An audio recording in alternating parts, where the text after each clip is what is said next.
whether it be skin that seems to not be healing, or cuts that aren't healing. Sometimes people will have cracks around their lips or dried lips. In some cases, people might have something that's called lanugo, where it's like a fine, fuzzy body hair.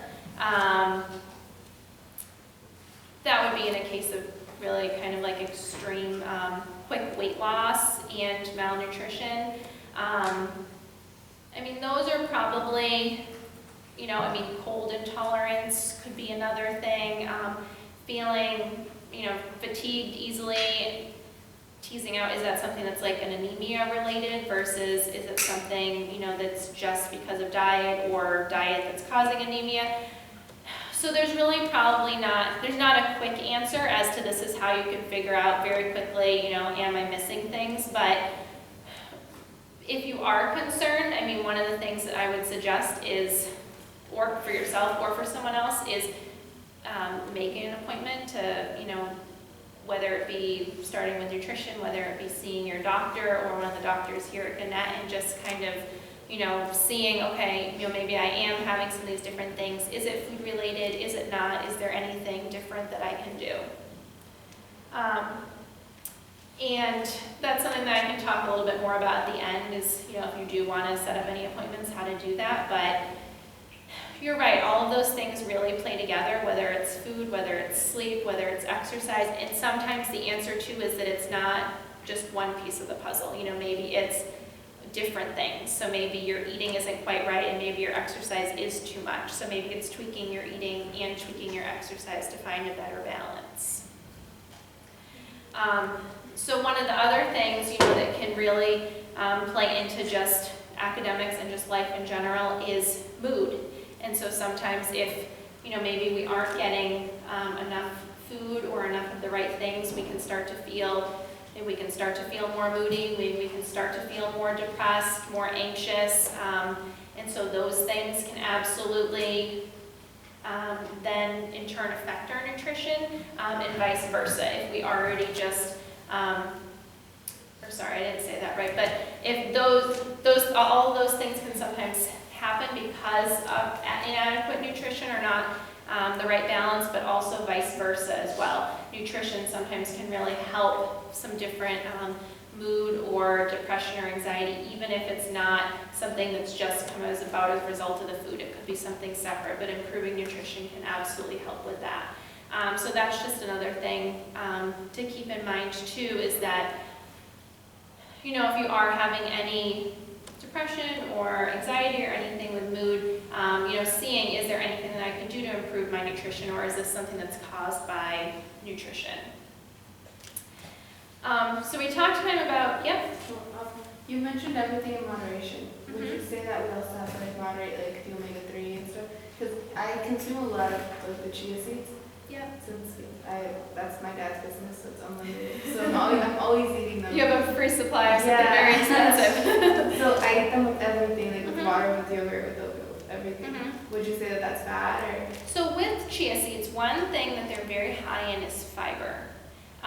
So sometimes having too much fiber can have effects on people. Whether that be bloating, diarrhea, constipation, those are usually the main ones, but they can be cramping, unpleasant, side effects. And so it really is also another thing. Not only could you have side effects, yes, you could overdo it on the omega-3s. You can overdo it on anything. You can eat too many apples and you can overdo it on apples. So, they're really anything you can overdo. If it's something where you're having it at every meal all throughout the day, I would say that's definitely on the higher side. I think they recommend I think a serving size is 2 tablespoons. I think that's about what it is. So, if you're having more than that in a day, you could be having too much. The other thing with fiber is not only can it make us feel full, make us feel bloated, it also makes us feel full, which then we may not be getting all of the other things that we need. Or if it's something where it's really making you go to the bathroom a lot, then you might not be absorbing all of the nutrients from some of your other foods, and you could be excreting different nutrients that you should have been absorbing that way. So yes, I would say even with things that we think can be really good for us, not having too much of them. And it seems like there can always kind of be those foods. I think right now one of them is kale, probably been kale for a little while, but I know that's one thing. Yes, I know like chia seeds, was something else. And with all of these foods, yes, they can definitely offer health benefits. We can also overdo it. Or if we're really eating a lot of one food, we're going to be missing out on other things, and then we're not going to have adequate balance. So I would stick to what it says on there. Like I said, I think it's 2 tablespoons for a serving, and I would stick to doing that like once a day. Yeah. I was just wondering if you could talk a little bit about the role of carbohydrates in producing serotonin, and if that's sort of a one-to-one relationship, or how exactly that works. Yes. So, one-to-one relationship in what way? The more carbs you eat, the happier you are. Okay. So, I mean, basically, so what can happen is with, I just want to explain this properly. So, carbohydrates, when we're eating less carbohydrates, what can sometimes happen is our brain needs carbohydrates, and our body needs carbohydrates to help with serotonin. Serotonin is something that can help with our mood. And so if we're eating less carbohydrates, a lot of times what's happening is we're then producing less serotonin. It can increase anxiety, that can increase depression, it can increase obsessive thoughts. And so that's one of the ways that eating can influence our mood, that it's very biological. Because a lot of times, as I said earlier, I think carbs can get a bad name for themselves. They're a lot of the foods, one of the first ones that might go or that people might restrict. So that relationship can then happen. Less carbohydrates, less serotonin, increased depression, anxiety, obsessive thoughts. It is something that then absolutely can be reversed, so that as you're eating more carbohydrates, it can absolutely increase the serotonin. In regards to if it's a one-to-one ratio, I mean, there are different things that play into it in regards to then, as you are increasing your carbohydrates, how kind of reactive your body's going to be to the serotonin, and or are you going to be able to get it up to that level, or is it something where you might need a medication to help with that. So I wouldn't necessarily say that it's one-to-one in the sense of the more carbs you eat, the happier you're going to be, in an unlimited basis. But it definitely, having enough of them can help with it. But then in some people, there is going to be that threshold where maybe they can't get high enough and they might need some type of medication to help as well. So we talked about the healthy meals, healthy snacking. Another thing that's really important is breakfast, or not breakfast, sorry, we talked about breakfast, is beverages. So beverages, especially as we are getting into a time where prelims are coming up, more coffee. I don't see any of you guys drinking coffee now, but that can be one of our tendencies, is to really have more caffeine. Well, what does caffeine do? It gives us a sense of energy for a little while. Then what happens a lot of times afterwards? We crash, right? It's not something that can give us long-term sustainable energy. It also might be something that maybe people are using if you aren't eating as much, as a way to kind of artificially feel like you're getting some energy. The thing is it doesn't give us any nutrition. It can even sometimes upset our stomach, so then we're going to be less likely to want to eat a meal because we might be feeling that kind of coffee stomach, or having an upset stomach, or we might not feel as hungry. Does anyone know what the amount of coffee is that we should have in a day at the most? Yeah, so like 3 cups. Now 3 cups is 8 ounces. So if we're having, this is like 16 ounces. So that's probably, like a medium coffee. I think is a medium coffee a 16 ounce coffee? Maybe it's 12 ounce. Medium 16 ounce. Okay. So if you have a medium coffee, which do, and you have 2 of those, you're over, because the serving size for coffee is 6 to 8 ounces. I'll say 8 ounces to give you the benefit of the doubt, but I think it's closer to 6, those really small coffee cups. So it can really be something, if we have 2 medium coffees a day where we're really overdoing it with the caffeine. What can happen if you drink a lot of caffeine and then you stop? Has anyone ever done that? Yeah, you can get caffeine withdrawal because it is something that you can come to become dependent on, you can get kind of addicted to. So if you are someone who drinks a lot of coffee, really trying to taper it down. The other thing is too, is that while we think about it, well, this is great, it can keep me up, if you're having it later in the evening time or later in the day, it really could affect your sleep. So maybe you want to stay up till 1 or 2 to be able to study, but if you have that coffee, it could make it harder for you to sleep at that time, and you may not get as good of quality of sleep when you do go to sleep. So really just thinking about that, and each person kind of knows their body best, but knowing that 3 cups really is the most, and so really trying, if you already drink more than that, to kind of scale it back, and then just thinking about how close you are having it to the time you go to sleep, so that it doesn't affect your sleep, so that you can still have good sleep. So if we're cutting out coffee, well, what can we drink instead? Water. So water is one of the best things. Back to, can we do too much of it? Even water you can drink too much of. It's not as common, it's more common that people are going to drink less water, but sometimes if we're really being mindful of having enough water, or if we're not really getting a lot of salt in our diet, it could be something where we could become hyponatremic, or we could overdo it on the water. You really have to be drinking lots and lots of water, but just something to keep that in mind too. Other things, so milk. As I said, I love bones, so milk is a great beverage to have as well. So having some of that in there. Juice can also be something that can be good. Not having too much juice, because yes, it is going to be higher in sugar, but 1 to 2 cups of juice a day. Limiting alcohol as well. So sometimes with alcohol, it can affect our eating. Maybe because we might then eat foods or quantities of foods that we wouldn't normally eat if we are having alcohol. You get hungry. So sometimes that can be something that could just affect your overall nutrition. One thing really to try to avoid doing is sometimes if people are kind of watching what they're eating or counting calories or something, one thing that you don't want to do, which can happen, is maybe people will eat less food during the day and think, well, I'm going to get my nutrition and my calories later on from alcohol. You are going to get calories, your body does not use it at all in the same way, and it's going to hit you a lot quicker. So that is something to keep in mind, is if you are going to be drinking alcohol, and hopefully not when you're studying, but since I'm talking about academic performance, but on a side note, just if you are having that, really making sure that you're still eating during the day, because you're really going to do yourself more of a disservice if you don't, because it's going to hit you quicker.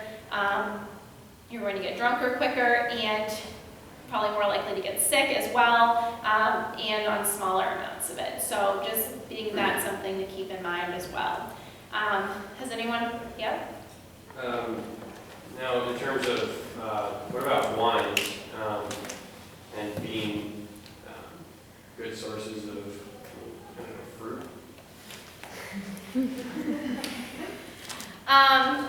Or like a light body one Or what? like a light body wine, and it makes a difference. I don't know that. I mean, I'm just basically, is all alcohol created equal?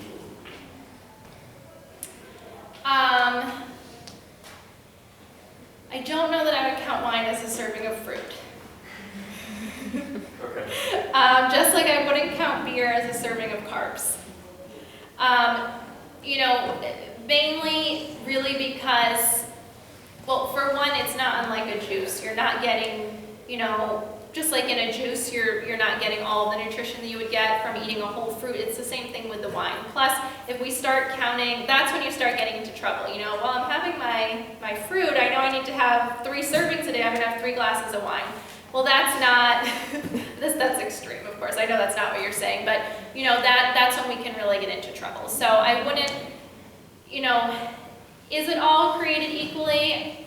No, I mean, they do say that for certain health conditions, a glass of wine a day, can be beneficial. At the same time, for other health things, they say no alcohol is better. I mean, it really kind of depends, but really if it is going to be, and also knowing yourself too, if you're someone who's more susceptible to overdoing it, in that case, maybe very little or none is going to be a good idea. But it really can't count as any part of your food groups or macronutrients, and having it in moderation. But you're right, I mean, there can be health benefits from wine, but I'm not making any claims. Yeah, but it's also too, so a lot of those studies, what they're looking at is they're looking at, for women, 1 drink a day, which is 6 ounces of wine, I believe 5 to 6 ounces of wine. And for men, they're looking at 1 to 2 drinks. So it's definitely in a moderate amount. Yep. Just a quick question about academic performance. Yeah. So say if someone didn't eat enough before they drank alcohol, Mhm. would that negatively affect your brain? I know alcohol it's not healthy for a lot of your organs, but I was always curious if it would damage your brain in any way. I don't know. That's a good question. I don't know the answer to that. I'm not sure. The alcohol is not that's probably Yeah. not one of my super strong areas, so I don't know specifically. I'm sure there are people, I'm sure some of my colleagues at Gannett would probably know the answer, but I don't know. I don't know if it's going to be anything that has any immediate versus long-term effects on the brain. I don't know. Did anyone else know the answer? Did you know the answer?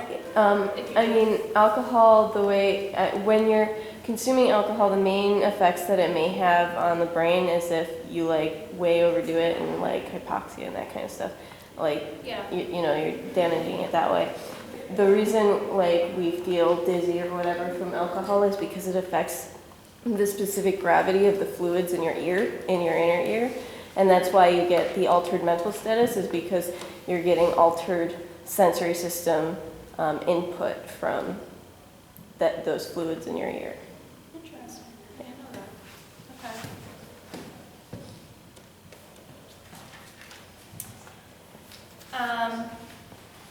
Okay. I'm just trying to think if there was anything else important that I didn't cover. I'm glad that you guys had a lot of questions. That was great. Yeah, I'm going to talk about that. I was just trying to think if there was any. Well, I'll talk about that, and if I think of anything else, we can go back. I had an outline, but some of it was a little bit out of order, which is fine.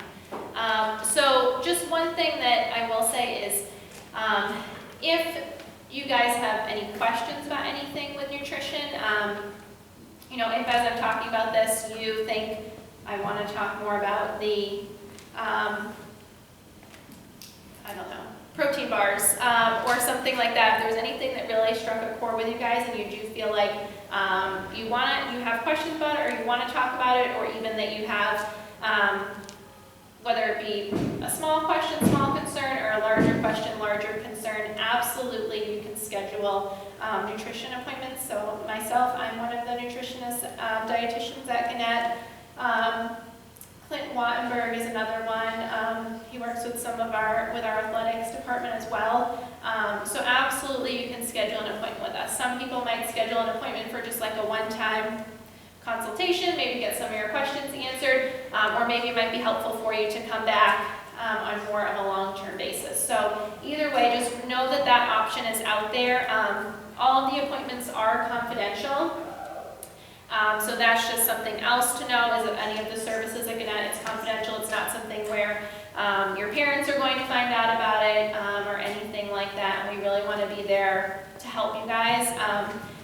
I know one thing that I'm really passionate about is helping people to establish healthy habits forever. So I know I really don't support doing diets and really more support doing changes and things that you can do forever. And I just think this is such a good time for you guys to start some of these habits while you're in college, you're on your own, and then you're gonna be, going afterwards to do a job, living on your own, kind of cooking your own food, that this can be a really good time to start some of those healthy habits. So any kind of question or concern, big or small, if you want to come once or more than that, feel free to make an appointment. We do really try to make it affordable as well. That the appointments, the co-pays are, depending on the appointment, like $10 or $20. And if that's something that's not going to work for you, we can definitely do a fee waiver. So we don't want that, which we do all the time. It's not a big deal. So we don't want that to be a hindrance for you coming. So just to know about that. Another thing too is just if you are concerned about a friend or a roommate or someone else here at Cornell, that's also something that we can help you with. We can help you with kind of ideas about what to say to the person and just how to help them to get the help that they need. So that's another thing. There is a flyer back there called How to Help a Friend. I think it's really good because it actually tells you things that you could actually say. It has like dialogue of different things that you could say to your friend or to your roommate. So that just being something to keep in mind if you are concerned for someone else and you want to talk about that. And that's also confidential, so we don't tell your roommate that you came in to talk to them about that, to talk to us about that or anything. And then just a few other things. Just other support services as well, not related to Gannett, but is EARS, and I think you guys might have had something. Did you have something back there about EARS? Yeah. And then Let's Talk as well. So Let's Talk, there were some bookmarks back there. So basically what Let's Talk is it's kind of like drop-in counseling that's at different places on campus. So sometimes that can just be more convenient,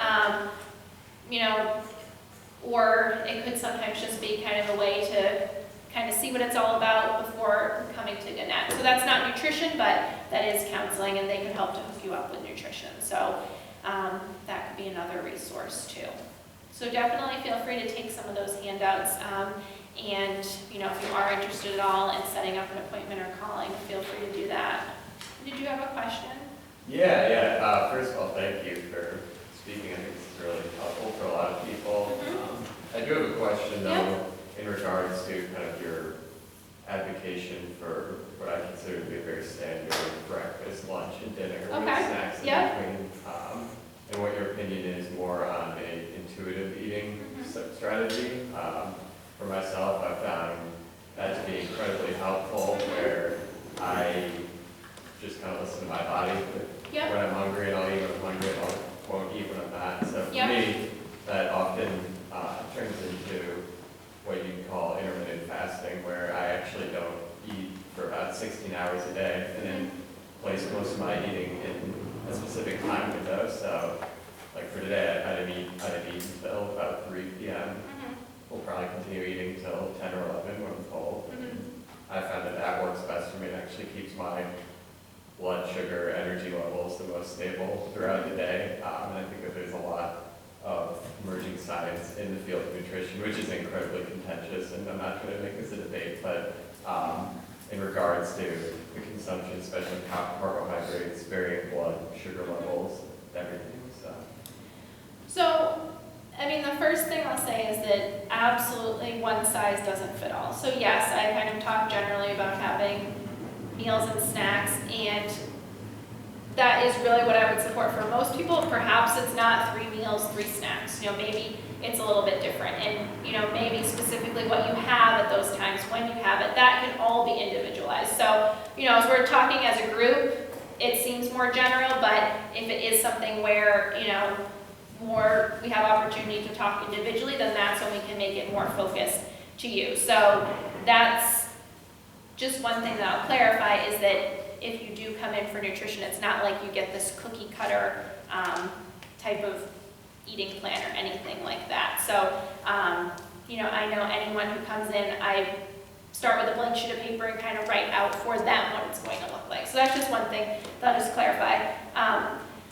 In regards to intuitive eating, so intuitive eating, for people who don't know, is a it's a wonderful goal and wonderful place to work towards. It can be something that can be very challenging, especially if you've ever had an eating disorder or disordered eating, because it's really being very connected with your body, which sometimes in eating disorders and disordered eating, this part is disconnected from the rest of the body. And so connecting those two can be very challenging. It's essentially listening to your body, eating when you're hungry, stopping when you're full, allowing yourself to eat foods without feeling guilty, and really eating the foods that look and sound good to you.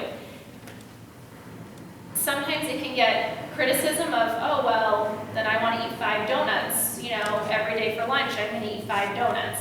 And that's really not what it is. It's really, I like to think about it more as educated intuitive eating, so knowing, okay, well, I know that I need to have these different food groups in the day, I know that I need to have these different macronutrients, so how am I going to do that while also eating foods that look good? But if I realize that all I'm eating, is donuts every day at lunch, well, I know, I'm missing things, and I need to adjust it. And in terms of, so I think that's the part that can be hard, is really trying to be educated about it, and also really trying to do what's best for your body and listening to your body. So if it's something that really is leading to long periods of fasting while you're awake and doing activities of your living, daily living, I would say that there probably could be a way to maybe be a little bit, work on being a little bit more there could be opportunity to work on being more in tune with your body and seeing, are there effects that you're having from that long fasting, and could there be ways, are there maybe signals that your body's giving off, or other things that maybe you're missing? Because ideally it's not something where then you're going through periods of fasting, or what I would say of restricting. Ideally that's not part of. Well, so I'm just curious what your science is behind breakfast being the most important meal of the day, because I've found that there's nothing that really correlates to that being important and maintaining energy throughout the day. I think a lot of times people eat right before going to bed and can wake up in the morning and maintain that for quite a while without having to feel like they need to eat if they're simply not hungry. So I don't really understand that. Yeah, so that's a good question. And like I said, they're all important. So, when I said it's the most important meal of the day, it kind of gets that, you hear people say that, oh, it's the most important meal of the day. They're definitely all important. It's really about matching your intake to your metabolism. And your metabolism absolutely is higher earlier in the day when you wake up, and so giving your body the most nutrition, at that time. And actually, I don't know if you've read have you read the Intuitive Eating book at all? Mm-hmm. Okay, so I was just gonna say that could be another good resource, or for anyone else who might be interested in it. It's just called Intuitive Eating by Elise Rush and Evelyn Tribole. So, if I can answer a few other questions, and if you want to ask me anything. Yeah, I don't mean to challenge you. No, and I definitely think it's good, and absolutely. Like I said, different eating patterns can work for different people. My concern would just be that that's a long period of time, being Well, no, awake and I'm not together. advocating for that. I just think it's important for people to experiment with different things, and it doesn't mean that they need to necessarily adhere to breakfast, lunch, dinner, 3 balanced snacks in between. Like, there's a lot of different ways to do it. Yeah, and one other thing too, actually, that I was thinking about as you were saying that, is that, Just Oh, we one could or just two more take one more questions, question just after so that. people. so the only other thing that I'll just say is that our bodies too, sometimes we may not feel hungry, because if we do go through long periods of time where we're not eating, it really absolutely can suppress our hunger signals, and it can make our hunger and fullness and just hunger and satiety signals not as accurate, and I know they talk a little bit about that in the book. So that can just be another thing too, is that your signals may not even be accurate during that time of fasting, and so that might make it hard to really do intuitive eating as well. All right, so one other question. It's kind of along those lines, but if you have been eating regularly and a few hours through the day, you end up kind of, after you have dinner, staying up later, doing study, Yes. whatever, what's your thought on having something like pretty much right before you go to sleep, because like I've heard that you should have like a few hours, but if you're kind of like feeling hungry and it has been a while, you feel like you should eat, like how does that affect your metabolism? Yes, so, and that was one thing I did forget to talk about, so I'm glad you brought that up. So sometimes we hear don't eat past 5, 6, 7, 8. You guys have already probably heard something. I've heard all of those. There's really no set time. It's really, if you are going to be up late and you're hungry, yes, you should have something to eat. It's really, yes, your metabolism is lower at night, but if you are awake, it's still something where you're using calories. Even when we're sleeping, our body is burning fewer calories, but it still is burning calories to keep our blood flowing, our lungs working, our heart pumping, things like that. It's really individualized for people.